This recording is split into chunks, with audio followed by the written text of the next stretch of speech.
அல்லேலூயா. பாடப்பட்ட பாடல் இவைகளெல்லாம் கேட்கும்போது இன்னைக்கு கொடுக்க போகிற செய்தியின் தலைப்பை நீங்கள் யூகித்திருக்க முடியும். யாராவது சொல்ல முடியுமா? சோர்ந்து போகாதே. ஓகே சார், ஒரு கேள்வி கேட்குறேன்.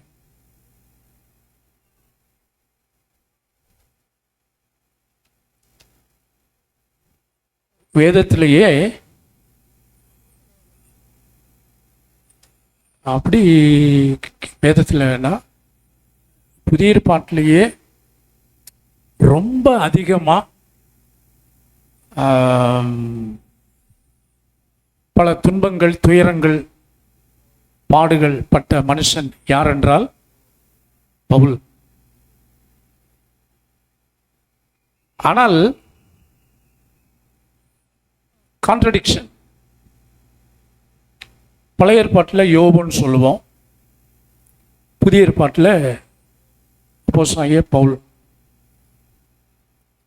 சரி, ஆண்கள் யோபுவும் பவுலும். பெண்கள் யார் அதிகமாக பாதிக்கப்பட்டா? பெண்கள் சொல்லுங்க. பழைய ஏற்பாட்டில் நிறைய பேர் இருப்பாங்க, அதில் டாப் அன்னாள் இல்லைங்களா? அன்னாள், சரிங்களா? சரி, வேற அன்னாள் மட்டுமா? ரூத், ஆகார், இப்படி ஒவ்வொரு. இந்த காலை நேரத்தில் கர்த்தருடைய ஆவியானவர் இந்த செய்திக்கு கொடுக்கிற தலைப்பு என்னவென்றால், அக்கறை சேர்வோம். நாம் என்ன செய்ய மாட்டோம்? மூழ்கி போக மாட்டோம், அக்கறை சேர்வோம். அப்போஸ்தலர் நடபடிகள் 27வது அதிகாரத்தின் 44 வசனங்களை இன்றைக்கு தியானத்திற்காக நாம் எடுத்துக்கொள்ளுகிறோம்.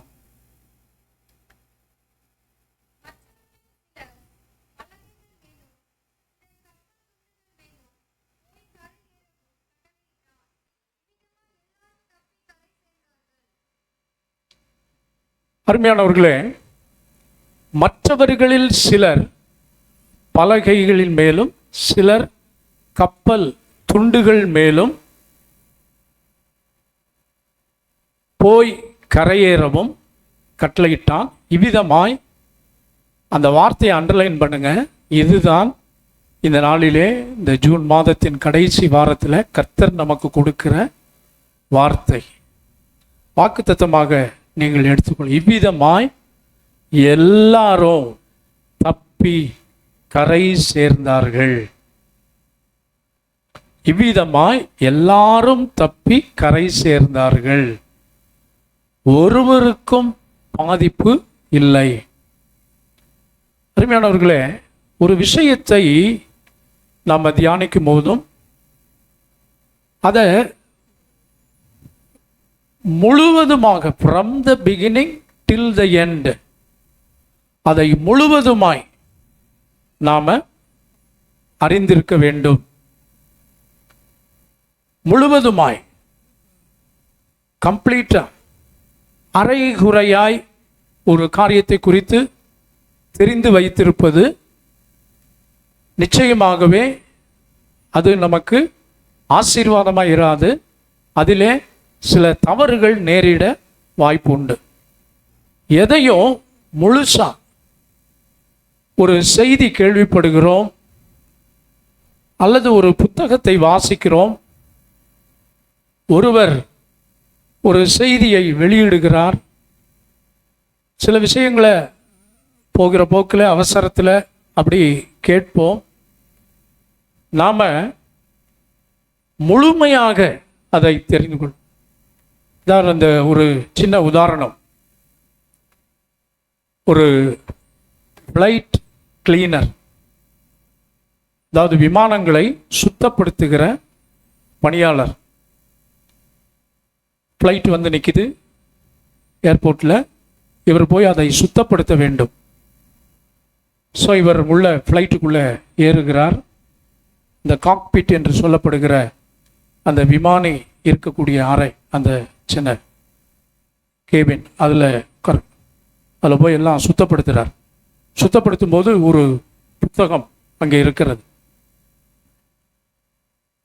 ட்ரீம் லைனர் 737 இயக்குவது எப்படி, பார்ட் 1. அது ட்ரீம் லைனர் என்பது இப்போ ஏர் இந்தியா அகமதாபாத்தில் ஒரு விபத்து ஏற்பட்டு கிட்டத்தட்ட 300 பேருக்கு மேலே இறந்தார்கள் அல்லவா, அந்த விதமான பெரிய விமானம். ஸோ இந்த கிளீனர் அவ்வளோ நாள் அவர் விமானம் ஓட்டினதே கிடையாது. ஸோ அதை பார்த்த உடனே இவருக்கு ஒரு ஆர்வம், விமானத்தை இயக்குவது எப்படி அப்படின்னு இந்த புக்கு போட்டிருக்குதே, சரி இதில் என்ன சொல்லியிருக்கிறாங்க பார்ப்போன்னு சொல்லி அதனுடைய பக்கங்களை திறக்க ஆரம்பித்தான். விமான என்ஜினை ஸ்டார்ட் பண்ணோன்னா என்ன செய்யணும், அந்த கீயை ஆன் பண்ணுங்க. அதை ஆன் பண்ணார். விமானம் ஸ்டார்ட் ஆயிடுச்சு. ரன்வேயில் போகணும்னா என்ன செய்யணும், அடுத்த பக்கத்தில் இந்த கியரை போடுங்க. உடனே அவர் அந்த கியரை போட்டார். அது அப்படியே போச்சு. டேக் ஆஃப் ஆகணும்னா என்ன செய்யணும், அதுக்கு இந்த லிவரை, மேலே இருக்கிற லிவரை கீழே இழுங்க அப்படின்னு. உடனே அவர் அந்த லிவரை இழுத்தார். கொஞ்சமாக டேக் ஆஃப் ஆச்சு. எப்படி ஸ்பீடு இன்னும் இப்படி ஒவ்வொரு பக்கத்தையும் வாசிச்சுக்கிட்டே வர்றாரு. இப்போ இவர் என்ன ஆகிட்டாரு, பைலட் ஆகிட்டாரு. விமானம் இப்போ பறக்க ஆரம்பிக்கிறது. வேகத்தை கொஞ்சம் கொஞ்சமாக கூட்டிடும், பயங்கர ஸ்பீடில் அப்படியே போகுது. போயிட்டு கடைசியில் ஐயோ நேரம் ஆயிடுச்சு, நம்மளை தேடுவாங்களே, ஃப்ளைட்டை காணான்னு தேடுவாங்களே, திரும்ப கொண்டு போயிடுவோம் அப்படின்னு சொல்லிட்டு அடுத்த பக்கத்தை திருப்புறார். எப்படி லேண்ட் பண்ணுறதுன்னு கற்றுக்கிறணுமே, அப்போ தானே லேண்ட் பண்ண முடியும் அப்படின்னு சொல்லி அதுக்குள்ளே கடைசி பக்கம் வந்துருச்சு.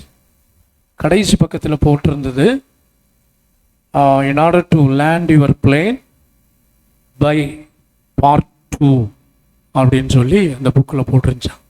விமானத்தை கீழே இறக்குறதற்கு நீங்கள் படிக்க வேண்டுமென்றால் இந்த புத்தகத்தின் 2வது காப்பியை பக்கத்தில் உள்ள கடையில் வாங்கி கொள்ளவும் அப்படின்னு சொல்லி போட்டிருந்ததா. பார்த்தீங்களா, விபத்துக்குள்ளாக சிக்கிட்டார். காரணம் என்னன்னு நினைக்கிறீங்க?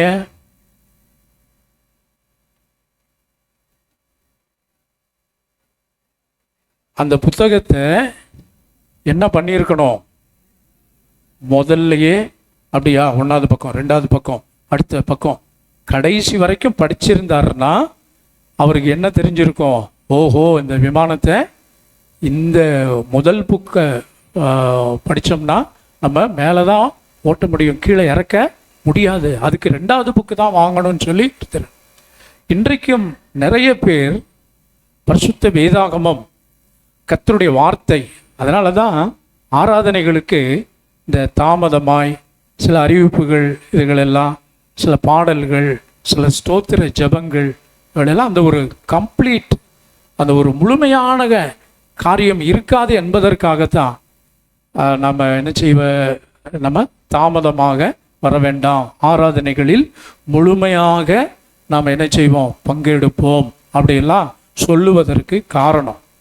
ஸோ மற்றபடி ஒருவர் மேல் உள்ள குறையோ, ஒருவர் மேல் உள்ள வேறு எந்த இதற்கும் காரணம் இல்லை. உங்களுக்கும் எனக்கும் என்ன எதுவும் வாய்க்க தகராறா அல்லது வேறு ஏதாவது கொடுக்கல் வாங்கல் பிரச்சனை இருக்குன்னா ஒன்றும் கிடையாது. ஆகவே சில நேரங்களிலே ஏன் சில காரியங்களை அதிகப்படியாக நேரம் எடுத்து நாம் விவரிக்கிறோம் என்றால் அதனுடைய முக்கியத்துவம் கருதி. ஆகவே கூடுமான மட்டும் எதுனாலும் சரி, நானே சில நேரங்களிலே சில காரியத்தை பற்றி முழுமையாக தெரியாமல் சில பிரச்சனைகளிலே சில தவறான மிஸ் அண்டர்ஸ்டாண்டிங், தவறான எண்ணங்களை நான் வைத்திருந்தேன். அதுக்கப்புறம் தான் லேட்டாக ஐயோ, அப்புறம் ஐ ஆம் சாரி, எனக்கு இதை பற்றி சரியாக தெரியல அப்படின்னு. ஆகவே எந்த ஒரு காரியத்தையும் காதால் கேட்பதும் போய் கண்ணால் பார்ப்பதும் போய் தீர விசாரித்து அறிவதே மெய் என்பது போல ஒரு காரியத்தை முழுசும் அறிந்து அப்போ தான் நமக்கு அது நல்லா இருக்கும். சரி, அதெல்லாம் விட்டுருங்க. இப்போது இந்த செய்திக்கு நேராய் நாம் கடந்து வருவோம். அப்போஸ்தலர் நடபடிகள் 27ஆம் அதிகாரத்தில் அப்போஸ்தலனாகிய பவுலினுடைய அவன் சந்தித்த பாடுகள் பிரச்சனைகளிலேயே ஒரு மிகப்பெரிய சவாலான உயிர் போய் வந்தது போன்ற ஒரு நிலை.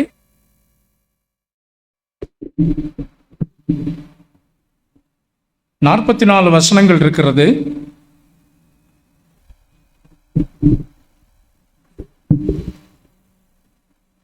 நாற்பத்தி 8 அதிகாரங்கள் அப்போஸ்தலர் நடபடிகளிலே. இந்த 48 அதிகாரங்களும்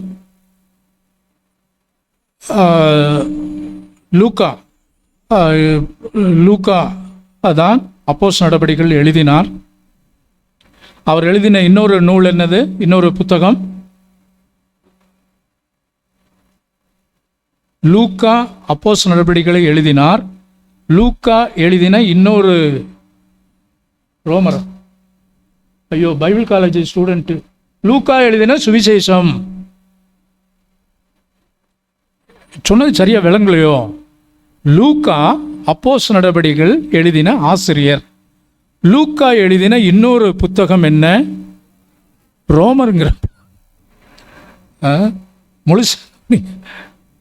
லூக்கா எழுதின சுவிசேஷம், அப்போஸ்தலர் நடபடிகள், இது ரெண்டையும் எழுதினது மருத்துவராகிய லூக்கா. சரிங்களா? சரி. 28 அதிகாரங்கள். இந்த அப்போஸ்தலர் நடபடிகள் தான் சபை சரித்திரம், சபை எப்படி உருவானது, பெந்தெகோஸ்தே எப்படி உருவானது, பரிசுத்த ஆவியானவருடைய கிரியை எவ்விதமாய் செயல்பட்டது என்பதை பற்றியெல்லாம் நமக்கு தெளிவாய் சொல்லுகிறது.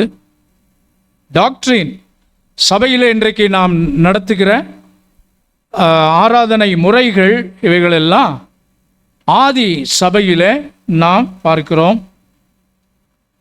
7 விதமான செய்திகள் இங்கே சபையை பற்றி, டாக்ட்ரின் ஆஃப் சால்வேஷன், இப்படி எல்லாமே இந்த அப்போஸ்தலர் நடபடிகளில் இருக்கிறது. சரிங்களா? ஆண்டவருடைய சுவிசேஷம், இவாஞ்சலிசம், சுவிசேஷ பிரபல்யம் எப்படி நடந்தது? அப்போஸ்தலர் 1:8 சொல்லப்பட்ட அந்த வார்த்தையினுடைய நிறைவேற்றம் தான் இந்த 28 அதிகாரங்களும். இதில் பிரபலமாய் விளங்கிய, முக்கியமாய் விளங்கிய சீஷர்கள், இயேசு கிறிஸ்துவின் அப்போஸ்தலர்கள் என்று நாம் சொல்லுகிறோமே, அதில் அப்போஸ்தலனாகிய சீஷர்களாகிய அந்த ஸ்தேவான், பேதுரு, யாக்கோபு, அப்போஸ்தலனாகிய பவுல், இப்படி முக்கியமான சிலருடைய நடவடிக்கைகள். அதனால தான் அதுக்கு பேர் அப்போஸ்தலருடைய நடவடிக்கைகள். இந்த 27ஆம் அதிகாரத்தில் நமக்கு சமயம் இல்லை, இல்லாட்டி 1வது வசனத்திலிருந்து 44 வசனம் வரைக்கும் நம்ம எல்லாவற்றையுமே வாசிக்கலாம். ஆனால் நேரத்தின் சுருக்கம் கருதி கடைசி வசனத்தை திரும்பவும், ஏற்கனவே நம்ம வாசித்தோம், திரும்பவும் நாம் அதை வாசிப்போம்.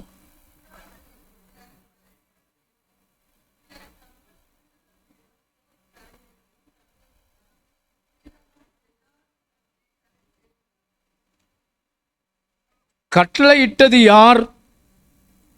எல்லாரும் தப்பி கரை சேரும்படி கட்டளையிட்டான் என்று சொல்லப்பட்டிருக்கிறதே, அவர் யார்? 100க்கு அதிபதி. சரிங்களா? சரி, இந்த கப்பலில் மொத்தம் எத்தனை பேர் இருந்தார்கள்? எவ்வளோ? 276 பேர். 37வது வசனத்தில் இருக்கு, குறிச்சுக்கோங்க. கப்பலில் இருந்தவர்கள் 276 பேர். அதிலே முக்கியமானவர் பவுல். மற்ற பவுல் உட்பட எல்லாருமே கைதிகள், விசாரணை கைதிகள். ரோமாபுரியிலே போய் ராயனுக்கு முன்பாக அபயமிட வேண்டுவதற்காக கொண்டு செல்லப்படுகிறார்கள். 1வது வசனத்திலே நாம் வாசிக்கிறோம், நாங்கள்னா அந்த 276 பேரும் இத்தாலியா தேசத்திற்கு கப்பல் ஏறி போகும்படி தீர்மானிக்கப்பட்ட போது பவுலையும் காவலில் வைக்கப்பட்டிருந்த வேறு சிலரையும் அகுஸ்து பட்டாளத்தை சேர்ந்த யூலிபு என்னும் பேர் கொண்ட 100க்கு அதிபதியினிடத்தில் ஒப்புவித்தார்கள். 100க்கு அதிபதியினுடைய பேர் என்ன? யூலிபு. யூலிபு. சரி, அந்த சரி, அந்த வசனங்களை நம்ம வாசிக்கும். அப்போ பாருங்க, ஒரு கப்பலில் பவுலோடு சேர்ந்த அந்த 276 பேரும் யூபிலியு என்கிற 100க்கு அதிபதியின் மேற்பார்வையில் அவர்கள் இத்தாலியா தேசத்திற்கு, இன்றைக்கு இருக்கிற இட்டலி அந்த தேசத்திற்கு போகும்படி, அதான் ரோமாபுரி, ராயனுக்கு அபயமிடுவதற்காக கொண்டு போகிறாங்க. அதில் ஏற்படுகிற, நீங்கள் வீட்டில் போய் தயவாய் இந்த அதிகாரத்தை வாசித்து பார்த்தீர்கள் என்னால் இப்போ நாம் தியானிக்கிற அந்த செய்தியினுடைய சாராம்சம் நமக்கு புரியும். ஸோ பிரச்சனைகளும் பரிகாரமும், ப்ராப்ளம்ஸ் அண்ட் த சொல்யூஷன், பிரச்சனைகளும் பரிகாரமும் அப்படிங்கிற தலைப்பில் நாம் அக்கறை சேர்வோம் என்ற ஒரு நம்பிக்கையூட்டும் செய்தியை தேவன் இன்றைக்கு தருகிறார். அரைகுறையாய் அல்லது பாதி முடித்துவிட்டேன், இன்னும் மீதி இருக்கிறது என்று சொல்லும்படி அல்ல. அழைத்த தேவன் உண்மையுள்ளவர். பவுலினுடைய வாழ்க்கையில் கர்த்தர் நியமித்த காரியங்கள், தடைகள் வந்தது, போராட்டம் வந்தது, சேதங்கள் வந்தது, மரண அவஸ்தை வந்தது. இந்த ஒரு இடத்துல மட்டும் பவுலினுடைய, அவனோடு இருந்த மக்களுடைய பாடுகளை பற்றி நாம் பார்க்கிறோம். ஒரு நாள், 2 நாள் அல்ல, பல நாட்கள். ஆனாலும் எல்லாவற்றிற்கும் முடிவு அது சம்பூர்ணமாய் முடிந்தது. கடைசி வசனத்தில் வாசிக்கிறோம், இவ்விதமா எல்லாரும் தப்பி கரை சேர்ந்தார்கள் என்று. அருமையான தேவனுடைய பிள்ளைகளே, இதிலே பார்க்கிறோம், அப்போஸ்தலனாகிய பவுல் பரிசுத்தவான், தேவனுடைய பிள்ளை, கர்த்தரால் அழைக்கப்பட்டவன். மற்றவர்களை குறித்து நமக்கு அதிகம் விவரம் தெரியாது. 100க்கு அதிபதி கர்த்தரை பின்பற்றுகிறவரா இல்லையா, அங்கே இருந்த கைதிகள் அவங்கள பற்றி நமக்கு தெரியாது, ரட்சிக்கப்பட்டவர்களா இல்லையா. இந்த ஒரு சபை என்று சொல்லும்போது பலதரப்பட்ட மக்கள் நாம் வருகிறோம். தேவன் இந்த பவுல் நிமித்தமாய் அந்த 276 பேரையும் ஆண்டவர் காப்பாற்றினார். ஒருவேளை உங்கள் குடும்பங்களிலே நீங்கள் ஒருவர்தான் ரட்சிக்கப்பட்டு ஆண்டவருடைய பிள்ளையாக மாறியிருப்பீர்கள். உங்களுடைய குடும்பத்தின் அங்கத்தினர்கள், சொந்த பந்தங்கள், உறவுகள் அவங்க இன்னும் கர்த்தருக்குள்ளே வராமல் இருக்கலாம். ஆனால் தேவன் அவர் அழைத்தவர் உண்மையுள்ளவராய் இருக்கிறபடினால உங்கள் நிமித்தமாய் அந்த 276 பேருக்கும் பவுலி நிமித்தமாய் மரணம் ஏற்படாதபடி ஜீவனை பாதுகாத்த ஆண்டவர் இந்த கால வேளையில் கர்த்தருடைய ஆவியானவர் சொல்லுகிற வார்த்தை என்னவென்றால், உங்கள் நிமித்தமாய் ஆமென், உங்களுடைய முழு குடும்பமும் காக்கப்படும்படிக்கு எப்படி யோசேப் ஒருவன் நிமித்தமாய் பஞ்சத்திலே இருந்த வயது முதிர்ந்த அவனுடைய தகப்பனாகிய யாக்கோபையும் அவன் கண் மூடு முன்பாக தன்னுடைய குமாரனை காணும்படி அதற்கு காரணமாய் இருந்தது யோசேப் ஒரு மனிதன். இதுபோல கர்த்தர் உங்கள் ஒவ்வொருவரையும் ஆமென், ஆண்டவர் நம் எல்லாரையும் நம் மூலமாக ஒருவனை அழைத்து முழு குடும்பத்தையும் ஒரு சந்ததி கர்த்தரை சேவிக்கும், அது தலைமுறை தலைமுறை தோறும் கர்த்தருடைய சந்ததி என்று அழைக்கப்படும். இதில் ஒரு 4 விஷயங்களை நம்ம கவனிக்க போகிறோம். ஒன்று, நம்ம எல்லாரும் இப்போ பவுல் ஒரு பிரயாணம் பண்ணுறார், அப்படித்தானே? ஒரு பெரிய லாங் ஜேர்னி, பல மாதங்கள் கப்பல் பிரயாணம். ஆனால் இன்றைக்கு விமானம் வந்துவிட்டது. பல மணி நேரங்கள், பல நாட்கள் எடுக்கக்கூடிய பிரயாணங்கள் சில மணி நேரங்களிலேயே, அதிகபட்சம் 18 மணி நேரம் அல்லது 15 மணி நேரத்தில் அமெரிக்காவுக்கு போய்விடலாம் இந்தியாவிலிருந்து. அப்படியெல்லாம் நமக்கு ரொம்ப ஷார்ட் ஏதுக்கள் எல்லாம் உருவாகிவிட்டது. ஆனால் அந்த நாட்களிலே கப்பல் பிரயாணம் என்பது மாத கணக்கில் 3 மாதம் 6 மாதம், சிலர் வருட கணக்கிலெல்லாம் வந்திருக்கிறார்கள். தரங்கம்பாடிக்கு வந்த ஜீகன் பால்க் அவரெல்லாம் 6 மாதம் கப்பல் பிரயாணம், சரிங்களா? கப்பல் பிரயாணத்தில் வந்தவர் தரங்கம்பாடிக்கு. ஸோ ஆகவே அப்போஸ்தலனாகிய பவுல் பண்ணின இந்த மிக நீண்ட ஒரு பிரயாணம் நாம் எல்லாருக்கும் அடையாளமாக இருக்கிறது. நாம் எல்லாருமே பிரயாணிகள் தான்.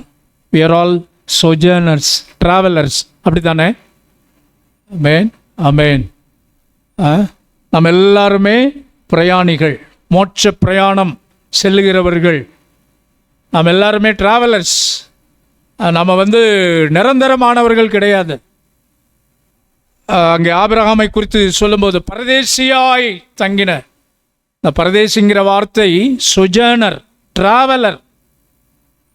பரதேசினா சில பேருக்கு அது ஒரு ரொம்ப மோசமான வார்த்தை போல, என்ன நீங்க பரதேசின்னு சொல்கிறீங்க அப்படி. பரதேசினா டிராவலர்.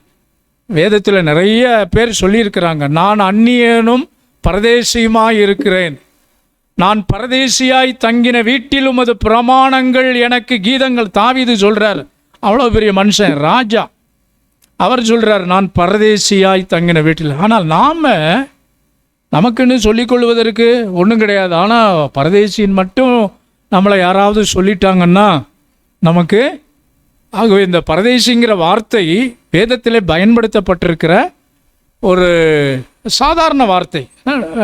சொஜர்னர், டிராவலர், நம்மெல்லாம் பிரயாணிகள், சரிங்களா? இந்த பூமி நமக்கு சொந்தமல்ல, இந்த பூமி நமக்கு சொந்தமல்ல. நம்முடைய குடியிருப்போ பரலோகத்தில் இருக்கிறது. we are not permanent residence கிடையாது. வேலை, சொந்த வீடு எல்லாம், சொந்த வீடு இருக்கிறவங்களாம் கை வைத்துங்க. என்ன யோசிக்கிறீங்க? ஏதாவது ஒரு சிக்கலை கொண்டு அப்படி நினைக்காதீங்க. பாஸ்டர் அப்படி நினைக்காதீங்க. பாசமான பாஸ்டரை ஏமாத்தாதீங்க. மோசமான பாஸ்டர்கிட்ட சிக்கி தவிப்பீர்கள், சரிங்களா? அன்பான பாஸ்டரை சொல்கிறத கேளுங்க. வம்பான பாஸ்டர்கிட்ட மாட்டி சிக்காதீங்க, சரிங்களா? இன்னைக்கு எனக்கும் சொந்த வீடு இருக்குது. இதெல்லாம் டெம்பரவரிங்கோ, பெர்மனண்ட்டு கிடையாது. எனக்கு சொத்து எங்கெல்லாம் இருக்குது தெரியுமா? அமெரிக்காவில் சியாட்டில் பல கோடிக்கு எனக்கு வீடு இருக்குது. லேலுயா, மாஸ்டி எப்போ போனார் வாங்கினார்? ஏங்க, விக்கி ஆனந்துக்கு இருக்கிற, ஆனந்துக்கு லண்டனில் இருக்குங்க ஒரு வீடு, நம்ம வீடு தானே அது. அப்படி தானே டீச்சர்? எங்கள் பிள்ளைங்க எதுவும் எழுதி கொடுத்துட்டாங்களோ? இல்லை, எல்லாம் டெம்பரவரி. பெர்மனண்ட் பெர்மனண்ட் கிடையாது, எல்லாம் டெம்பரவரி, தற்காலிகமானது. தற்காலிகமானது. நினைத்து கொள்ளுங்கள், இன்றைக்கு நீங்கள் சந்திக்கிற பிரச்சனைகளும், நீங்கள் சந்திக்கிற பலவீனங்களும், சுகவீனங்களும், நிந்தைகளும், அவமானங்களும், சோர்வுகளும் தற்காலிகமானது. They are not eternal. வேதத்தில் நான் கேட்டேன் இல்லையா, பழைய ஏற்பாட்டில் எத்தனை பேர் கஷ்டப்பட்டார்கள், அந்த லிஸ்ட்டு அப்படி எல்லாம் பார்க்குறோம். ஆபிரகாமில் இருந்து பாருக்கு பெரிய லிஸ்ட்டு.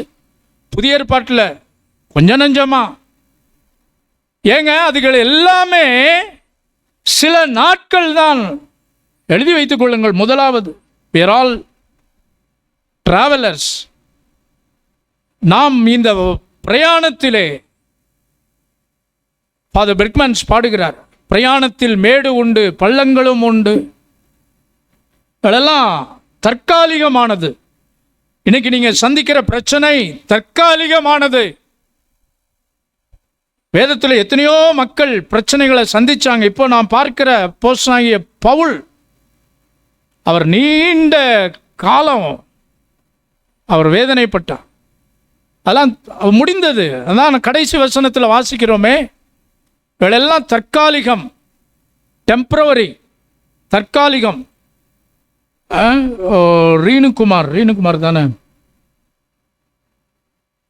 அவர் ஒரு கர்த்தர் எனக்காய் யாவையும் செய்து முடிப்பார். கர்த்தர் எனக்காய் யாவையும் செய்து முடிப்பான். சொன்னதை செய்யும் வரை அவர் என்னை கைவிடுவதில்லை.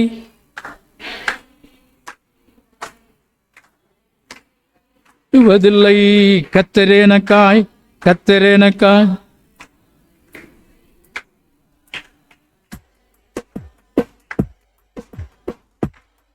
பெருப்பாரே போதும்.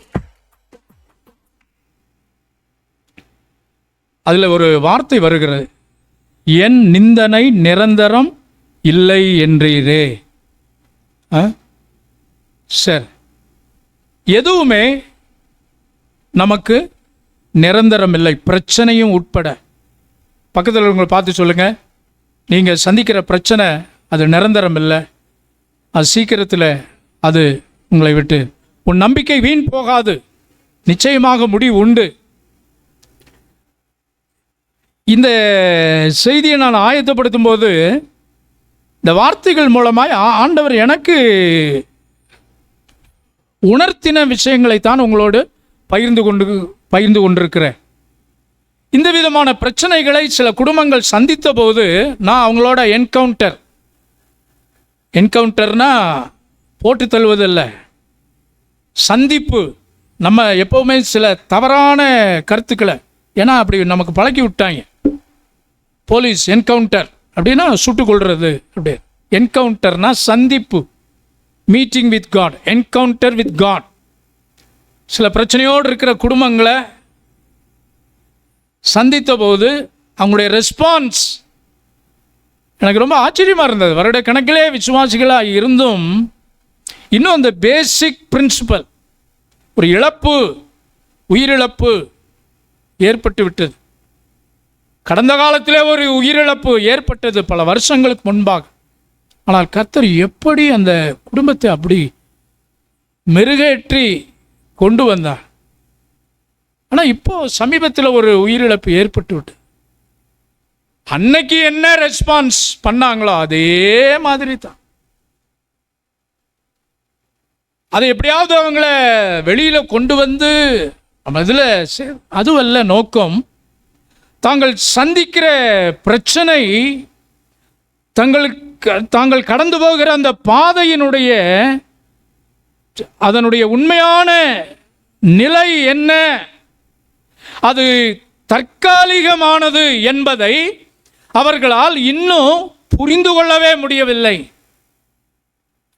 ஸோ ஆகவே தான் அப்படிப்பட்டவங்களை கொண்டு வருவது ரொம்ப ரொம்ப சிரமம். அன்லெஸ் அன்டில் அவங்க அதை மனம் திருந்தி அதை ஏற்றுக்கொள்ளாத பட்சத்தில். அதனால தான் திரும்பவும் சொல்கிறேன், பாடுகளோ பிரச்சனைகளோ எதுவும், யோபு அவர் பட்ட பாடுகள் கொஞ்ச நஞ்சம் அல்ல,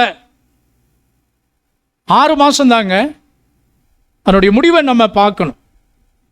இரட்டிப்பான நன்மைகள், பூரண ஆயுசில் அவர் மரித்தார்.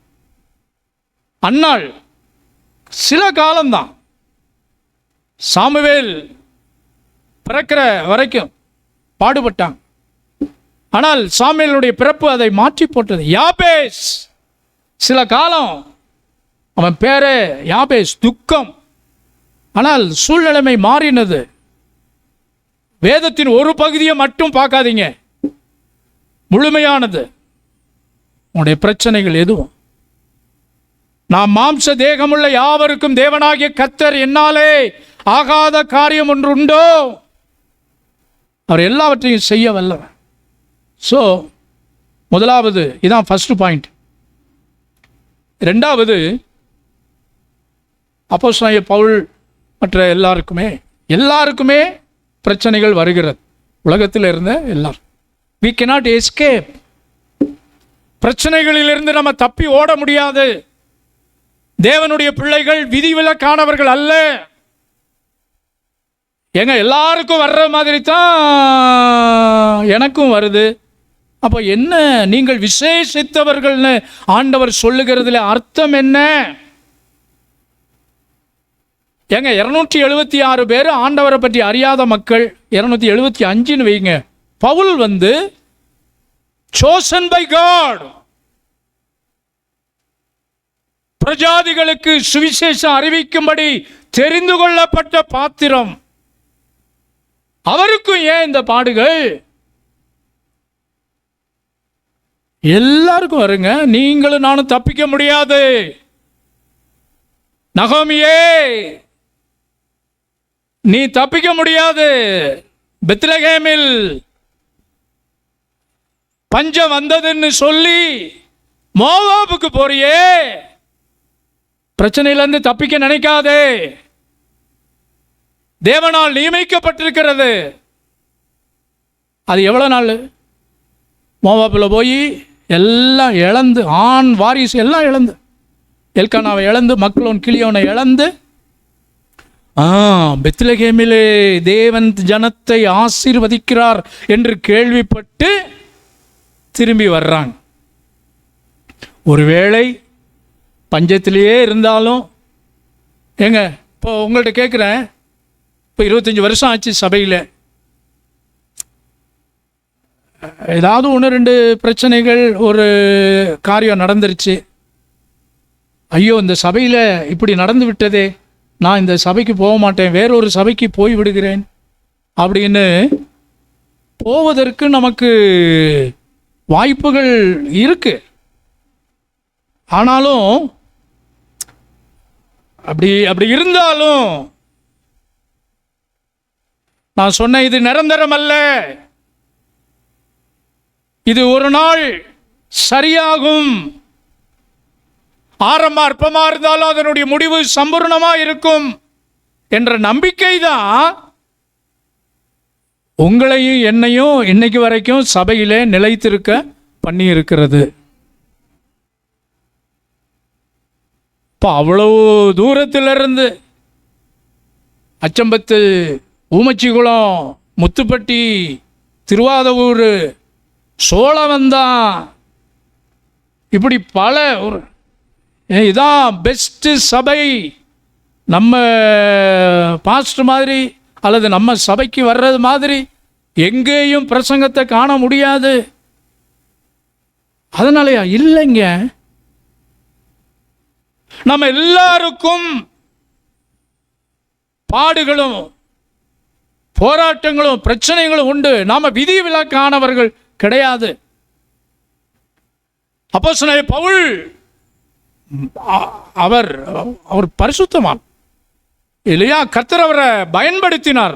தேவ மனுஷன், நிருபங்களை எழுதினவர், எல்லாருக்கும் முன்மாதிரி அவருக்கும் வருகிறதே. அருமையானவர்களே, நீங்கள் நினைக்கிறீங்களா எனக்கு தான் இந்த வேதனை, எனக்கு தான் இந்த கஷ்டம், கர்த்தர் என்ன மட்டும் சோதிங்க. இந்த வார்த்தைகள் எல்லாம் ஏதோ நான் பேச்சுக்காக சொல்லவில்லைங்க. நம்முடைய சபை மக்கள் சில குடும்பங்களை, சில நபர்களை அவர்கள் சந்திக்கிற போது அவங்க சொன்ன அந்த வார்த்தைகள் தான். உங்களுக்கு மட்டும் இல்லைங்க, அல்லது எனக்கு மட்டும் இல்லைங்க. இழப்புகள், வியாதிகள், வேதனைகள், பலவீனங்கள் எப்போ வரும்? எப்போ பிரசங்கம் பண்ணி கொண்டிருந்த பாஸ்டர் ஹார்ட் அட்டாக் வந்து இறந்து போனார். அவருக்கு எந்த வியாதியுமே கிடையாது, எந்த வியாதியும் 6 முடிகிற எதுவுமே கிடையாது. சுகரு, ப்ரெஷரு, அல்சரு, கேன்சரு எதுவும் கிடையாது. All hale and healthy. அப்படி இருந்த மனுஷன் யார் தெரியாது. கர்த்தர் தன்னுடைய ஆதீனத்திலே, சில பேர் நினைக்கிறான், ஐயோ இந்த கொஞ்சம் வயசுல ஆண்டவருக்கு என்ன கண்ணு இல்லையா? அப்படி ஒரு நாளும் அந்த பிரச்சனைகளிலிருந்து தப்பிக்க எங்கேயாவது போய்விடும், கண்காணாத இடத்துல. அப்படி ஒரு நாளும் தீர்மானிக்காதீர்கள். நம்ம எல்லாரும் பிரயாணிகள். 2வது பிரச்சனைகளிலிருந்து நம்ம தப்பிக்க முடியாது. 3வது, பிரச்சனைகளை சரியாய் நிதானியுங்கள். ஒரு பிரச்சனை, ஒரு கஷ்டம், ஒரு இழப்பு வருதுன்னா ஐடென்டிஃபையிங் த ப்ராப்ளம். என்ன வியாதி, என்ன பிரச்சனை, என்ன அதில் குறை? வெளிப்படுத்தின விசேஷம் 2வது அதிகாரத்தில் நான் வாசிக்கிறோம். ஆகையால் நீ இன்ன இடத்திலே விழுந்தாய் என்பதை அறிந்து மனம் திரும்பு. knowing what went wrong. சும்மா மற்றவங்களையே குறை சொல்லிக்கிட்டு இருக்காதீங்க. என் பிரச்சனைக்கு காரணம் என்னன்னு சரியா கண்டுபிடிங்க. நீங்கள் அமர்ந்திருந்து நானே தேவன் என்று அறிந்து கொள்ளுங்கள். பிரச்சனைகளுக்கு யார் காரணம் கண்டுபிடிங்க. பிரச்சனை பிரச்சனை பிரச்சனை சரியா? அது என்ன பிரச்சனை? அது அது அது எதனால் வந்தது அப்படிங்கிறத ஆராய்ந்து. பிரச்சனைகள் வருவதற்கு பல காரணங்கள் இருக்கிறது. பாடுகள் வருவதற்கு பல காரணங்கள் இருக்கிறது. செல்ஃபாகவே சில பேர் இழுத்து வைத்துக் கொள்கிறார்கள் பாடுகளை. செல்ஃப், சுயமாய், வாயின் வார்த்தைகள்னால. சரிங்களா? கவுன்சிலிங். இந்த புதன்கிழமை நல்லதொரு வேதவாட வகுப்பு நடந்தது. குணமாக்கும் காயங்களை கர்த்தர் எப்படி குணமாக்குகிறார்? எரேமியா 30:17 நான் உனக்கு ஆரோக்கியம் வரப்பண்ணி உன் காயங்களை ஆற்றுவேன். அல்லது ஒரு 18 பேர் வந்திருந்தாங்க. கர்த்தருக்கு மகிமை உண்டாகணும். வர்ற வாரத்திலையும் அது கன்னியூ பண்ணப்படும். பிரச்சனைகளை அது என்ன காரணம்? தம்பி ஜோயல் போல ஒரு வாலிபர் பாஸ்டர்கிட்ட வந்து கேட்டார், பாஸ்டர் நான் 100 வயசு வரைக்கும் வாழணும் பாஸ்டர், நான் என்ன செய்யலாம், எனக்கு ஒரு ஆலோசனை சொல்லுங்க. பாஸ்டர் சொன்னாரா, தம்பி உடனே கல்யாணம் பண்ணிக்கோ. அப்படியா பாஸ்டர், 100 வயசு வரைக்கும் நான் வாழ்ந்துடலாமா? இல்லைப்பா, ஒன்ஸ் நீ கல்யாணம் பண்ணிட்டேன்னா உனக்கு அந்த ஆசையே வராது. அருமையானவர்களே, பிரச்சனை என்ன? knowing the disease, knowing the problem, அதை சரியாய் நிதானிக்காட்டி நாம பல என் பிரச்சனை காரணம் இல்லை. சில பேர் சாத்தானை குறை சொல்லுவோம். சாத்தான் அவன் சதி செய்கிறான் பாரு, கரண்டை பிடுங்கி விட்டா. கரண்டை பிடுங்கி விட்டது சாத்தான் இல்லை, அன்னைக்கு டோட்டல் ஆஃபு. வழக்கமா நீ பண்ண தப்பு, வாட்ஸ்அப்பை பார்க்கல. அன்னைக்கு படுவாய் பயில்க 9 மணியிலேருந்து 8 மணி நைட்டு கரண்ட் வராமல் போச்சு. ஓகே, நம்ம யாரை உடனே குற்றம் சாட்டுகிறோம்? அவங்க தான், இவங்க தான், சாத்தானே. சாத்தான். விஜயகுமார் இருக்கார் இல்லையா, விஜயகுமார், முன்னால் விஜயகுமார் உஷா, அவர் இப்போ நம்மள்கிட்ட இருந்தபோது அவர் அடிக்கடி ஜெபம் பண்ணுவதற்கு சில அன்னைக்கு அவர் பைக்கை நிப்பாட்டிட்டு, சார் இங்கே மேலமடையில் ஒரு பூசாரி அவர் வீட்டில் போய் ஜெபம் பண்ணோம், வாங்க கூட்டிகிட்டு போகிறேன். நான் கூப்பிட்டு போகிறேன். சரி பிரதர் வாங்க போவோம் அப்படின்ட்டு பைபிள் எடுத்துகிட்டு கீழே இறங்குறோம். அவர் பைக்கு வேகமாக ஸ்டார்ட் பண்ணுறாரு. 2-3 மிதிக்கிறாரு, எடுக்கலை. பாஸ்டர் சதி பண்ணுறான் பாஸ்டர், நம்ம பூசாரிக்கு ஜெபம் பண்ண போகிறோம் இல்லையா, சத்ரு சதி பண்ணுறான். பிரதர் சத்ரு சதி பண்ணல, கீயை ஆன் பண்ணுங்க. Sorry pastor. அருமையானவர்களே, நம்ம உடனே ஒரு பிரச்சனையா, மார்க் குறைஞ்சு போச்சா, அந்த வாத்தியார் எனக்கு சரியாக மார்க் போடலை, அவர் மேலே தப்பு. ஏதாவது 100ல் ஏதாவது ஒன்று அப்படி நடக்கிறதுக்கு வாய்ப்பு இருக்குது, இல்லைன்னு சொல்லுவார். ஆனால் எந்த நேரம் பார்த்தாலும் என் பிரச்சனை காரணம் நீ தான், நான் ஜெபம் பண்ணா அதுக்கு காரணம் நீ தான். பவுல் பாருங்க, அவ்வளோ பிரச்சனை அவ்வளவெல்லாம் சந்திக்கிறாரு. அவருக்கு நல்லா தெரிஞ்சு போச்சு என்னன்னு சொல்கிறேன், ஏன் அந்த பிரச்சனை வந்தது.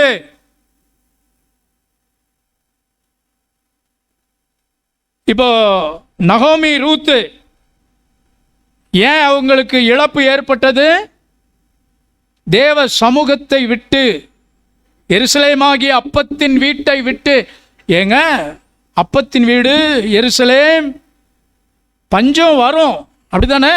பஞ்சம் வரும், இதெல்லாம் சகஜம். உடனே அதை விட்டு போயிடுறதா? உங்கள் குடும்பத்தில் ஏதோ ஒரு மாதம் ஒரு பண பிரச்சனை, சாப்பாடு சரியாக செய்யலை, அதுக்காக பிள்ளைகள் வீட்டை விட்டு வெளியே போயிடுறோமா? இல்லை. உடனே அதுக்கு தற்காலிகமாக ஏதாவது ஒரு அரேஞ்ச்மெண்ட்ஸ் பண்ணி அதை சமாளிக்கிறோம். வீட்டை விட்டு நான் போய்கிறது இல்லை. ஆனால் நகோமியும் ரூத்தும், நகோமி என்ன பண்ணிட்டாங்க? போயிட்டாங்க. சாப்பாட்டை தேடி, உணவை தேடி, பஞ்சத்தை போக்க தாங்களாக எடுத்த முடிவு. ஸோ பிரச்சனையை சரியாய் ஐடென்டிஃபை பண்ண ஆண்டவர் நமக்கு கிருபை செய்வாராக. எத்தனை விஷயம் சொல்லியிருக்கிறேன்? 3. கடைசியா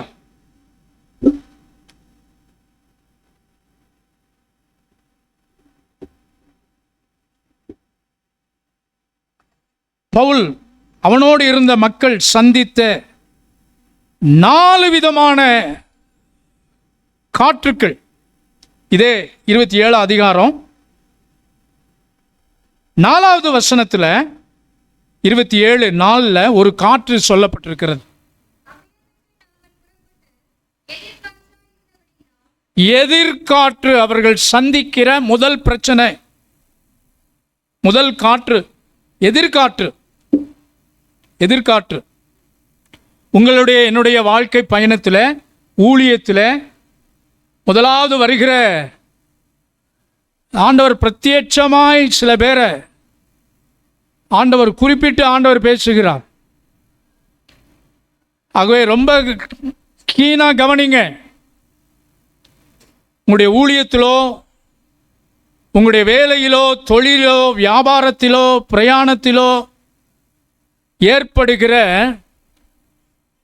முதல் தடை, முதல் காற்று என்னன்னு சொன்ன எதிர்காற்று. எதிர்ப்புகள், முட்டுக்கட்டைகள். ஏன் அதை சத்ரு அனுமதிக்கிறான் என்றால், உங்களை உங்களுடைய ஆவிக்குரிய வாழ்க்கையிலிருந்து பின்வாங்க செய்யும்படி எதிர்த்து நிற்கிற எதிர்ப்பின் அலைகள். வேத வாசிக்க ஜெபிக்க, கர்த்தருடைய சமூகத்திற்கு போக அவன் ஆரம்பத்திலே கொண்டு வருகிற எதிர்ப்பு தெரிவிக்கிற, முட்டுக்கட்டை போடுகிற ஒரு தடையை அவன் கொண்டு வருவான். லோத்து கர்த்தர் சொன்ன அந்த வார்த்தையின்படி ஜீவன் தப்ப மலைக்கு ஓடிப்போ என்று சொன்னபோது போடுறாரு பாருங்க ஒரு முட்டுக்கட்டை லோத்து. அப்படி அல்ல என் ஆண்டவனே, என்னால ஓட முடியாது. இப்போ புரியுதா? லோத்துவினுடைய அந்த பிரச்சனை என்னுடைய சந்ததி முழுவதும் பாவத்தின் சந்ததியாய் மாறுவதற்கு இவன் போட்ட முட்டுக்கட்டை. பவுலுடைய வாழ்க்கையிலே இந்த எதிர்ப்பின் காற்று வந்தது, ஆனால் அவருடைய பிரயாணம் தடைபடவில்லை. ஏனென்றால் கர்த்தரை நம்பி அவருடைய பாதையிலே நடக்கிற மனுஷனையா லோத்து அவன் முட்டுக்கட்டைக்கு அப்படியே சரண்டர் ஆயிட்டான். பாருங்க, 2 பேருக்கும் வருது ஒரு பிரச்சனை. பவுல் அதை எப்படி மேற்கொண்டா? 2வது ஒரு தடை, முட்டுக்கட்டை போடாதீங்க. ஆவிக்குரிய வாழ்க்கையும் ஜெபமோ உலக பிரகாரமான நன்மைகளும் கடின எதுனாலும் முட்டுக்கட்டை, ஃபுல் ஸ்டாப், இது வேண்டாம், என்னால் முடியாது. கர்த்தர் இது ஒவ்வொரு விஷயத்தையும் நம்ம விளக்கி கொண்டே போகலாம். எங்க லோத்து அவன் டிலே பண்ணிக்கிட்டு இருக்கிறான் குடும்பத்தோட.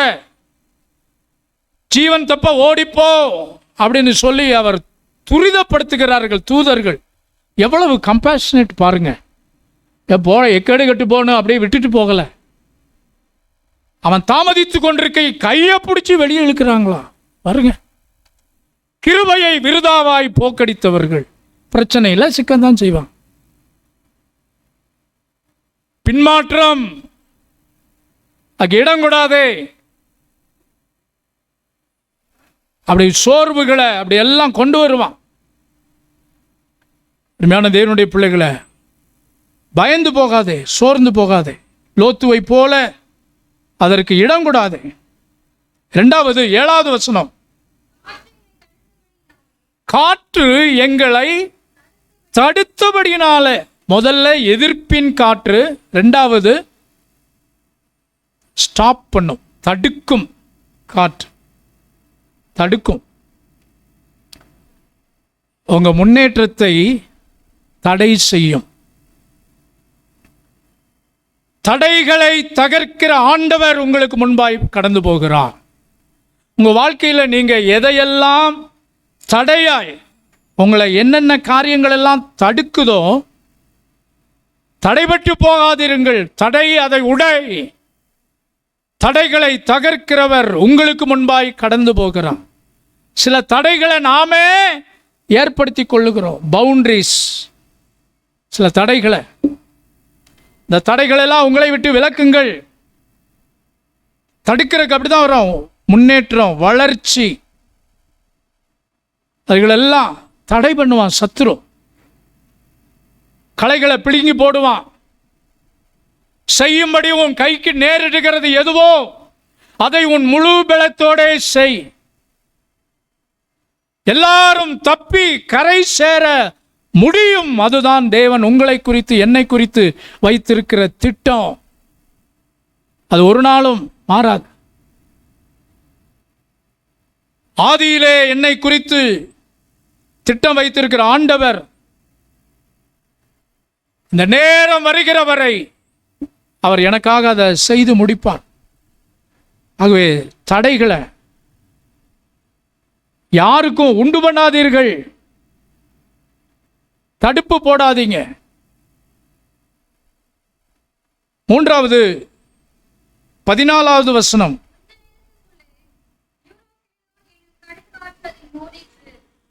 மூன்றாவது. இப்ப பாருங்க, இவைகளெல்லாம் சத்துரு முதல்ல எதிர்ப்பு தெரிவிப்பான்.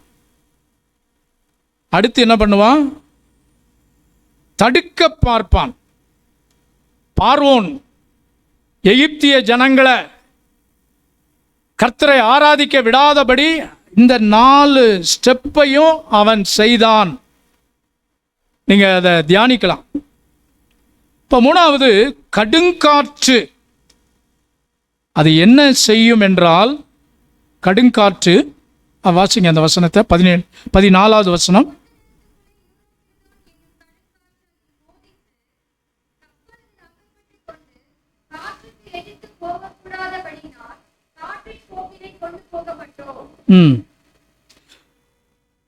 சேதங்களை உண்டு பண்ணுகிறது.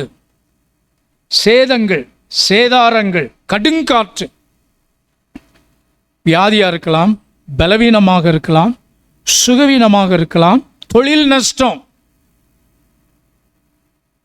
பிரச்சனை. கடை வச்சு வியாபாரம் பண்ணுறேன், அது ஒன்றும் விருத்தி ஆகலை, ஒரு விருத்தியற்ற தன்மை. நானும் எவ்வளவோ போராடி பார்க்குறேன், எவ்வளவோ படித்து பார்க்குறேன், எவ்வளவோ காரியம் செய்து பார்க்கிறேன், ஒன்றும் விருத்தி இல்லை. எல்லாம் எல்லாம் எல்லாம் ஃபெயிலியர், அட்டர் ஃபெயிலியர். அப்படி போகிற சேதத்தை உண்டு பண்ணுகிற காற்று, கடுங்காற்று சேதங்களை உண்டு பண்ணும். நம்முடைய வாழ்க்கையில் ஆவி, ஆத்மா, சரீரத்தில் பலவீனங்களை, சுகவீனங்களை, இதுகளெல்லாம் யோபு இவருக்கு வந்தது. எதிர்காற்று, தடுக்கும் காற்று, கடுங்காற்று சேதங்களை கொண்டு வர, டேமேஜ். மோட்டார் ரிப்பேர் ஆகும், ஃபியூஸ் போயிடும், எல்லாவற்றிற்கும் காரணம் சாத்தானையோ சில நேரங்களில் நம் மூலமாக ஒரு நமக்குள்ளே குறை வைத்து கொண்டு தீர்வை மற்ற இடத்துல தேட முடியாது. நாம சரிப்படாத வரை. ஒரு ஊழியக்காரரு ஒரு பிசாசு பிடிச்சிருந்த ஒரு நபரை கூப்பிட்டு, இங்கிட்டு கை காட்டணுன்னு இங்கே இருக்கிறவர் நினச்சிடாதீங்க, சும்மா சொல்கிறேன். இங்கே இருக்கிற ஒரு பிசாசு பிடித்தவரை பார்த்து பிடிச்சி கொண்டு வந்து பாட்டு, பிசாசை உன்னை கட்டுகிறேன், பிசாசை உன்னை கட்டுகிறேன். அந்த பிசாசு சொல்லிச்சான், யோ முதல்ல போய் கரண்ட் பில் கட்டியா, ஃபீஸை பிடிங்கிட்டு போயிடுவாங்க. என்னைய கட்டுறது அப்புறம் இருக்கட்டும், முதல்ல போய் நீ என்ன செய்ய, கரண்ட் பில்லை கட்டு, இல்லாட்டி ஃபீஸை பிடிங்கிட்டு போயிடுவாங்க. நீ என்ன கட்டுறேன்னு சொல்லி நீ கட்ட வேண்டிய ஃபீஸ், நீ செய்ய வேண்டியவைகளை சரியாய் செய். சேதங்கள் ஏன்? சேதங்கள் ஏன்? சற்று கவனமாயிரு, ஜாக்கிரதையாயிரு. இவ்விதமான சீரை பெற்ற ஜனம் பாக்கியம் உள்ளது, கர்த்தரை தெய்வமாய் கொண்ட ஜனம் பாக்கியம் உள்ளது. அறிவில்லாமையினாலே என் ஜனங்கள் சங்காரமாகிறார்கள். அந்த ஸ்பிரிச்சுவல் நாலேஜ், ஆவிக்குரிய சத்தியம் இல்லாதனாலே சேதங்கள் ஏற்படுகிறது, டேமேஜ் ஏற்படுகிறது. கவனமாறு. 4வதாக கடைசியா 18வது வசனம், பெருங்காற்று, பெருங்காற்றும் மழையும். இந்த பெருங்காற்று என்பது மரணத்தை கொண்டு வரும், மரணத்திற்கு ஏதுவாய். இந்த பெருங்காற்றும் மழையும் அடிபட்டு பவுலும் 276 பேரும் அவங்க ஆல்மோஸ்ட் கப்பர் சேதம் அங்கே உண்டாகிறது, கடலில் தத்தளிக்கிறாங்க. இப்படியெல்லாம் பாருங்கள், இந்த 4 விதமான எதிர்காற்று, தடுக்கும் காற்று, கடுங்காற்று, பெருங்காற்று மரணத்தை உண்டு பண்ணும். மரணங்கள் கூட நம்முடைய வாழ்க்கையில் ஏற்படுவதற்கு வாய்ப்பு இருக்கிறது. மரணம் எல்லாருக்கும் வரும், நமக்கு மட்டும் இல்லை, எல்லாருக்கும் வருகிறது. ஒரே தரம் பிறப்பதும் மரிப்பதும் மனுஷனுக்கு நியமிக்கப்பட்டிருக்கிறது. அருமையான தேவனுடைய பிள்ளைகளே, தேவ சமூகத்தில் அந்த இழப்புகளின் மத்தியிலையும் வந்துதான் நகோமி, ரூத்து, முழு ஆண் வர்க்கமே, எல்கானா, மக்லோன், கிளியோன், இழப்பு ஏன் ஏற்பட்டது? கர்த்தருடைய பிரசன்னத்தை விட்டு, கர்த்தருடைய பிரசன்னத்தை விட்டு, தேவ சமூகத்தை விட்டு போன போது அங்கே இழப்புகள் ஏற்பட்டது, மரணம் ஏற்பட்டது. ஒரு நாளும் தேவ பிரசன்னத்தை எக்காரணத்தை கொண்டும், தேவ சமூகத்தில் குறைகள் இருக்கலாம், அந்த குறைகளுக்காக நம்ம உடைக்கப்படுகிற அனுபவம் நம்ம எல்லாருக்குமே வேண்டும். பவுலுடைய வாழ்க்கை, அன்னாள், யோபு, யாப்பேஸ், இன்னும் எத்தனையோ பேர் அதெல்லாம் உடைக்கப்பட்டாங்க. உடைக்கப்படாமல் உருவாக முடியாது. உடைந்த மேகம்தான் மழையை கொடுக்கிறது. உடைந்த மண் வயல்வெளியாகிறது. உடைந்த பயிர் விதையாகிறது. உடைந்த விதை புது பயிராக வளருகிறது. அருமையான தேவனுடைய பிள்ளைகளே, find out the reason for the problem. 27வது வசனத்தில், 27ஆம் அதிகாரம் 10, 11 இந்த வசனங்களிலே இத்தனை பிரச்சனைகளுக்கும் காரணம் என்ன என்பது சொல்லப்பட்டிருக்கிறது. வாசிங்க.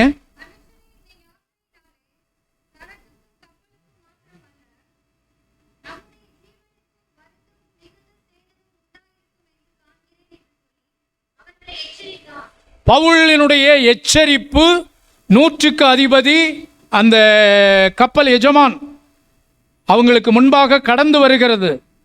பிரச்சனைகள் பாடுகள் வருவதற்கு முன்பாகவே தேவ ஊழியனுடைய வார்த்தை அவர்களை நோக்கி கடந்து வருகிறது, எச்சரிக்கிறார் அப்போஸ்தலனாகிய பவுல். அடுத்து என்ன வசனம் வாசிங்க.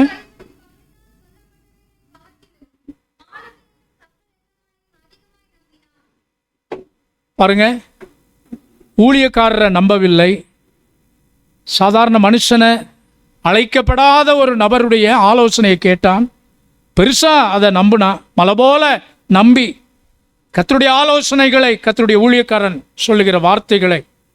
அருமையானவரே, ஒரு நாளும் ஊழியக்காரரு எல்லா நேரத்திலையும் டைரக்டா, பிரதர் நீங்க இந்த தப்பு பண்றீங்க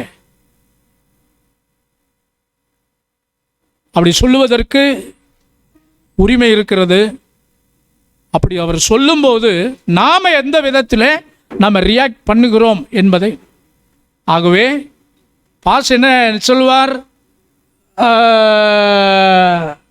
கொஞ்சம் இலைமறைவு காயாக அப்படி சொல்லும் சரிங்களா. ஏன்னா இந்த காலகட்டத்தில் நீங்கள் சவறு செய்கிறீர்கள், நீங்கள் செய்கிறது சரியல்ல, ஆண்டவர் உணர்த்துவார். உணராதவங்களுக்கு சொல்லலாம். ஆனால் சிலர் நல்லா தெரிஞ்சிருந்தும் அந்த தவறை திரும்ப செய்யும்போது பாசு சொல்லிக்கிட்டே இருக்க மாட்டார். பரிசுத்த ஆவியானவரே அப்படித்தாங்க, என் ஆவி என்றைக்கு மனுஷனோடு போராடுவதில்லை. ஒரு சின்ன ஒரு ஹிண்ட் கொடுத்தா உடனே நம்மை சரிபடுத்தி கொள்ள வேண்டும். பவுல் எவ்வளோ சொன்னார், கேட்கல, சரி விட்டுட்டார். கடைசியில் பிரச்சனைகள் வந்து disobedience to the words of godly man பிரச்சனையை கொண்டு வரும். following ungodly people பிரச்சனையை கொண்டு வரும். இன்னைக்கு உங்களுடைய பிரச்சனைக்கு காரணம் தேவனுடைய மனுஷனுடைய வார்த்தைகளுக்கு கீழ்ப்படியாததினாலே என்பதை உணருங்கள். துன்மார்க்கருடைய ஆலோசனையின்படி நடந்ததினாலே பிரச்சனை வந்தது என்பதை அறிந்து கொள்ளுங்கள். சரியா, எனக்கு வழி இல்லையா? இல்லை. பிரச்சனைகளிலிருந்து நாம் விடுபட முடியும். 4 விஷயம். 1, உறுதியான விசுவாசம், அன்வேவரிங் ஃபெய்த். 22வது வசனம், திடமனதாயிருங்கள், பி ஆஃப் குட் கரேஜ். உறுதியான விசுவாசம். எத்தனை பேர் இதை எழுதி வச்சீங்கன்னு தெரியல.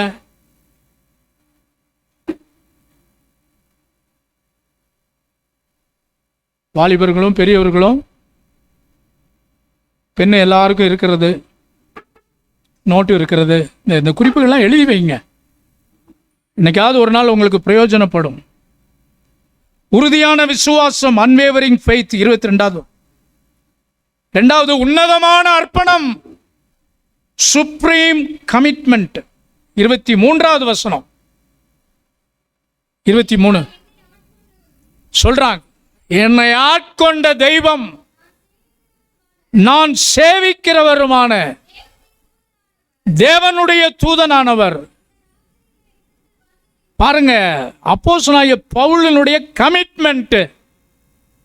ஏங்க, அவன் ஒருத்தன் மூலமா 276 பேரையும், நான் நினைக்கிறேன் இந்த ஃப்ளைட் கிராஷ் நடந்துச்சு இல்லையா அகமதாபாத்தில், ஏர் இண்டியா ஃப்ளைட்டு, என்ன அதில் 242 பேர் பிரயாணம் பண்ணது, மற்றவங்களும் மொத்தம் ஒரு 290 பேரோ என்னமோ, 300 பேர்னு வைங்களேன், 300 பேர் செத்து போனார்கள். ஒருத்தன் மட்டும் உயிர் தப்பிச்சான். அதுலேயே நிறைய இதெல்லாம் இருக்குது, அதை விட்டுருங்க. நான் விசுவாசிக்கிறேன், ஒரு உண்மையான கர்த்தரை விசுவாசிக்கிற, கர்த்தருடைய வார்த்தையை நம்புகிற அப்போஸ்தலனாகிய பவுலை போன்ற ஒரு தேவ மனுஷன் அந்த ஃப்ளைட்டில் இருந்திருப்பார் என்றால், நான் சொல்கிறேன், நிச்சயமாய் அந்த ஃப்ளைட்டு அந்த விபத்திலிருந்து தப்புவித்திருக்க முடியும். ஏன்னா ஏங்க, இந்த 275 பேரும் இல்லாத ஒன்று பவுலின் இடத்துல இருந்தது தாங்க அந்த கமிட்மெண்ட்டு. நான் விசுவாசித்திருக்கிறவர் இன்னார் என்று அறிவேன். இந்த பவுல் எவ்வளவு பாடுபட்டார் இல்லையா? அடிபட்டு 39 முறை, 39 அடி, 5 முறை அவர் பட்ட பாடுகள்லாம் லிஸ்ட். அதில் நம்ம 100ல் 1 கூட பட்டிருக்க மாட்டோம். ஆனால் அவருடைய வாழ்க்கையிலேயுமே ஒரு பலவீனம், சுகவீனம். ஆகவே பலவீனங்கள் எல்லாம் நீக்குங்க, அப்படியெல்லாம் நாம் ஜெபம் பண்ணுவது நல்லது. அப்போஸ்தலனாகிய பவுலுமே ஜெபம் பண்ணார். ஆனால் ஆண்டவர் தருகிற வார்த்தையை நம்ம இன்னும், உன் பலவீனத்திலே என் பலம் பூரணமாய் விளங்கும், என் கிருபை உனக்கு போதும். கமிட்மெண்ட், உன்னதமான அர்ப்பணம். மூன்றாவது உற்சாகமான துதிபலி. எந்த நேரத்திலும் கர்த்தரை துதிக்க முறுமுறுக்கிறல்ல. 34, 35 இந்த வசனங்கள்ல பாருங்க, எல்லாம் அங்கங்கே அப்படியே செதறி கிடக்கிறாங்க. அப்போஸ்தலன் பவுல் தைரியம் சொல்றாரு, அர்ப்பணிக்கிறாரு. இப்போ கர்த்தரை துதிக்கிறாங்க. உற்சாகமாய் அவங்க அப்பம் விட்டு அவங்க எல்லாரும் புசித்து கர்த்தரை துதிக்கிறாங்க. ஸ்தோத்திர பலியிடுகிறார்கள், ஸ்தோத்திர பலியிடுகிறாங்க. பிரைசிங். பிரச்சனைகள் நேரத்தில், பாடுகள் நேரத்தில் முறுமுறுக்காதீங்க. சில பேர் தாண்டவம் ஆடிடுறீங்க. ஒரு பிரச்சனை வர்றபோது கொஞ்சம் பொறுமையா இருங்க. கர்த்தரை துதிக்கிற, கர்த்தரை நான் எக்காலத்திலும் எரிகோவை பார்க்கிறோம். உடன்படிக்கை பெட்டிக்கு முன்பாக தாவீது கர்த்தரை நல்லா துதிக்கிறான். கர்த்தரை துதித்து பாருங்க, அது எவ்வளவு ஒரு அந்த அதை அப்படியே கொஞ்சம் கற்பனை பண்ணி பாருங்களேன். கர்த்தரை துதிக்கிறேன்னா, இந்த இப்போ ஒருத்தர் லைவ் கான்சர்ட் போட்டார், பல லட்சம் செலவழிச்சு. அவர் பாட்டுகள்லாம் நம்ம அடிக்கடி நம்ம பாடுறோம். ஜெர்சன் எடின்பரோங்கிறவர் பாருங்க, அந்த too much of anything is good for nothing இல்லைங்களா? ஆராதனைகள் இதுகளுக்கெல்லாம் லட்சக்கணக்கில் அப்படி போட்டு செலவழித்து கர்த்தரை துதிக்கிற துதி, உற்சாகமான துதி பலி. நம்ம அந்த எக்ஸ்ட்ரீமுக்கு போக வேண்டாம். லட்சக்கணக்கில் என்ன, ஆண்டவர் ஆராதிக்கும்படி இங்கேருந்து துதி பலி ஸ்தோத்திரம் செலுத்துங்க அப்படின்னா அப்படியே மௌனச்சாமி மாதிரி அப்படியே நிற்கிறவர்கள் உண்டு. வாயை திறந்து துதியுங்கள் கர்த்தரை ஸ்தோத்திரம். ஏங்க, என்ன குறை வச்சுட்டார் ஆண்டவர்? என்ன குறை வச்சுட்டார்? ஏதோ வேண்டா வெறுப்பா இப்படி வந்து இந்த ஒரு அமைதியை வேற எங்கேயுமே பார்க்க முடியாது. பின் ட்ராப் சைலன்ஸ். கொஞ்சம் கைகளை அசைத்து வாய்களை திறந்து, வாயை திறந்தால் தான் சத்தம் வரும். வாய்க்குள்ளே முணுமுணுக்க மாட்டோம். கொஞ்சமாவது இங்கே முன்னால் இருந்து போடுறவங்க பாடுறது, இதில் அப்படியே பார்க்குறது, யார் என்ன செய்கிறா, அவர் என்ன செய்கிறாரு, யார் அங்கே தூங்குறது, அங்கே யார் நல்லா பாடுறது, அவர் என்ன, அந்த ஆள் உட்காந்துட்டே இருக்காரு. எல்லாரும் கை தூக்கி கர்த்தரை ஆராதிக்கிறாங்க, எழுப்பி நிற்கிறாங்க. ஆனால் இவர் என் வயசில் பாதி கூட இல்லை, உட்கார்ந்துருக்கிறார். அருமையானவர்களே, உற்சாகமான துதிபலி, பிரைசிங் காட் தேவ சமூகத்தில். ஏன்னா பவுல் அந்த சூழ்நிலையிலும் தாவீது சொல்கிறல, கர்த்தரை நான் எக்காலத்திலும் ஸ்தோத்திரிப்பேன், அவர் துதி எப்போதும். அதுக்கு தாங்க இந்த வாய்ப்பு. செவ்வாய்க்கிழமை 1ஆம் தேதியிலிருந்து பல வாய்ப்புகள். அதுக்கு ஏதாவது சாக்கு சொல்லி நீங்கள் வாங்க, அது உங்களுக்கு ஆசீர்வாதமாக இருக்கும். ஆகவே சாக்கு போக்குகள் சொல்லி அப்படியெல்லாம் அப்படி போகாதீங்க. அது உங்களுடைய ஆவிக்குரிய வாழ்க்கைக்கும் அது பிரயோஜனமாக இருக்காது. கடைசியாக ஊக்கமான ஜெபம், ஏர்னஸ்ட் பிரேயர், 25வது வசனம். கர்த்தரை நோக்கி ஜெபம் பண்றார். பிரச்சனைகள் நேருதா,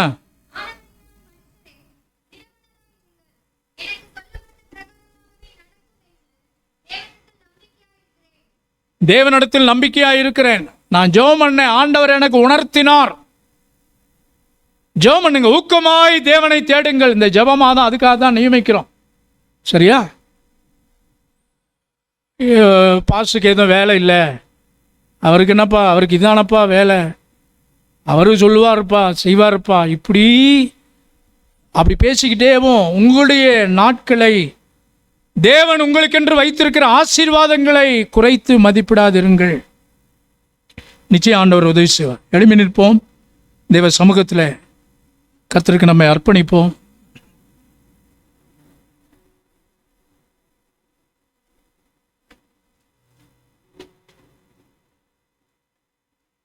அக்கறை சேர்வோம், அக்கறை சேர்வோம்.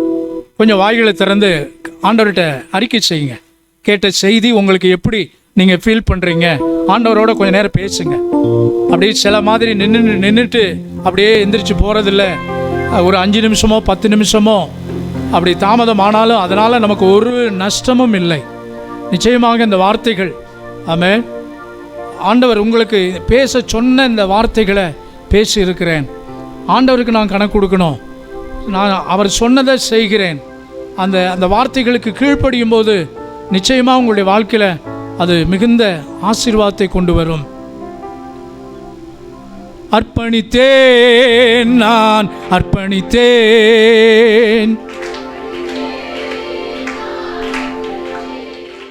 இரக்கம் நிறைந்த எங்கள் அன்பின் ஆண்டவரே, நாங்கள் அக்கறை சேர்வோம். எங்களுக்கு எதிராக வருகிற எதிர்காற்றுக்கள், தடுக்கும் காற்று, கடுங்காற்று, பெருங்காற்று, இவைகளெல்லாம் எங்களுக்கு எதிர்பட்ட போதும் பவுல் ஒருவன் நிமித்தமாய் அவருடைய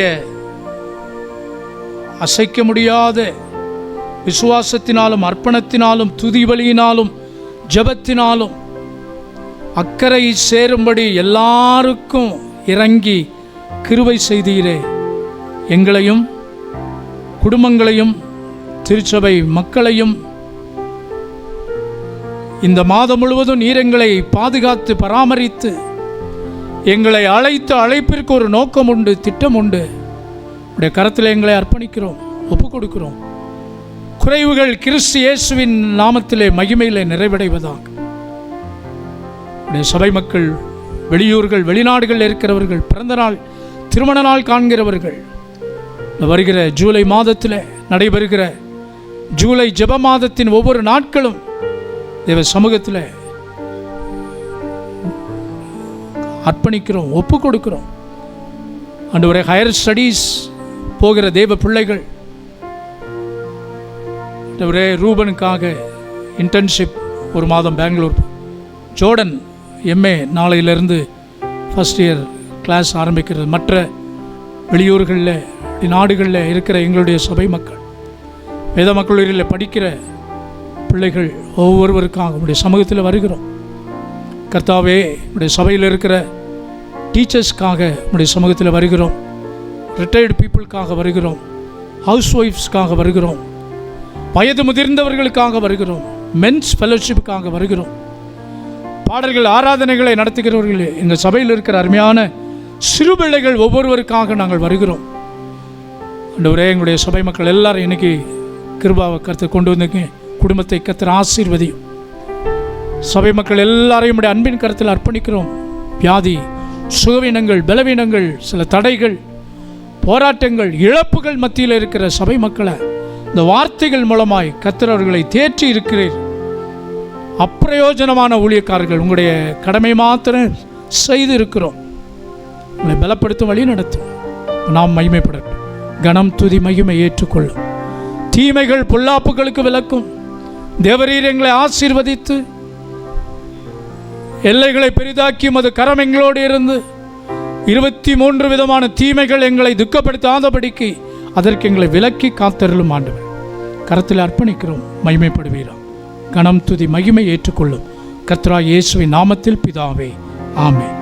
ஆத்துமாவே கர்த்தரை ஸ்தோத்திரி.